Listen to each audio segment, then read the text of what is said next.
महाराष्ट्राचा। नमस्कार, मी सुधा संध्या लाईव्ह मध्ये आपल्या सगळ्यांचं स्वागत। भाजपचे प्रदेश अध्यक्ष रवींद्र चव्हाण यांनी लातूर येथे केलेल्या विधानाची चर्चा होतीये। चव्हाण यांनी दिवंगत नेते विलासराव देशमुख यांच्याविषयी केलेल्या विधानाचा व्हिडिओ व्हायरल होतोय। विलासरावांच्या आठवणी आता पुसल्या जातील असं वक्तव्य चव्हाण यांनी केलं। यावरून विलासराव समर्थक आणि काँग्रेसचे कार्यकर्ते नाराज झाले। यावर प्रतिक्रिया देताना विलासरावांचे सुपुत्र अमित देशमुख यांनी निषेध व्यक्त केलाय। सर, महापालिकेत म्हणजे अतिटकीचा सामना पाहायला मिळतोय। आज प्रदेशाध्यक्ष भाजपाचे मध्ये मोठं विधान केलं, कसं बघता त्या विधानाकडे? मला असं वाटतं रवींद्र चव्हाण यांनी जे विधान केलंय हे राजकारण आता कुठल्या स्तरावर चाललंय हाच प्रश्न सगळ्याला पडलेला आहे। दुर्दैवी आहे, त्यांनी असं विधान करायला नको होतं आणि लातूरची ही संस्कृती नाही आहे, किंबहुना महाराष्ट्राचीच ही संस्कृती नाही आहे। या विधानाचा मी निषेध करतो आणि त्याचा निषेध सर्वत्र होतोय अशी माझी माहिती आहे। भाजपाने काही गुंड प्रवृत्तीच्या लोकांना उमेदवारी दिली अशा प्रकारची चर्चा होते। नाही,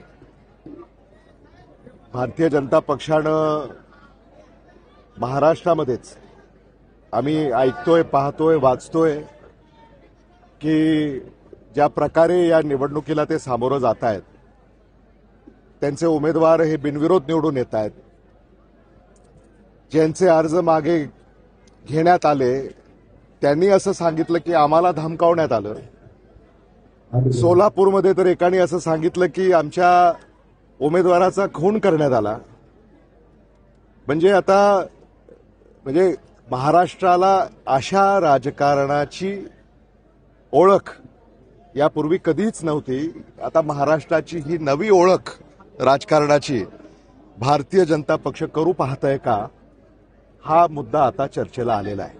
भैया, आज परत एकदा संभाजीराव पाटलांनी भाषणामध्ये आपल्यावरती टीका केली आहे की काँग्रेस आम्हाला बाहेरचं म्हणतायत, पण स्वतः काँग्रेसचे नेतेच बाहेरचे। अमित देशमुखांचं घर लातूरमध्ये नाही असं नाही, आता शेवटी काय, मी त्यांना तेच अनेकदा सांगतोय की संभाजी पाटलांनी मुद्द्याचं बोललं पाहिजे।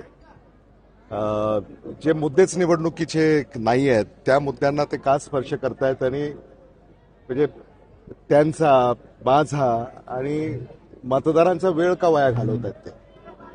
भाजपकडून मुख्यमंत्र्यांची सभा होणार आहे लातूरमध्ये, आपल्या काँग्रेसकडनं कुणी काय वरिष्ठ नेते नाही, आता सभा तर ह्या होणारच आहेत, त्यामुळं सत्ता पक्षाच्या होतील, विरोधी पक्षाच्या होतील, त्यामुळं काही दिवसामध्ये स्पष्ट होईल की आमच्याकडनं कोण येणार आहे, त्याची कल्पना आम्ही आपल्याला देऊ।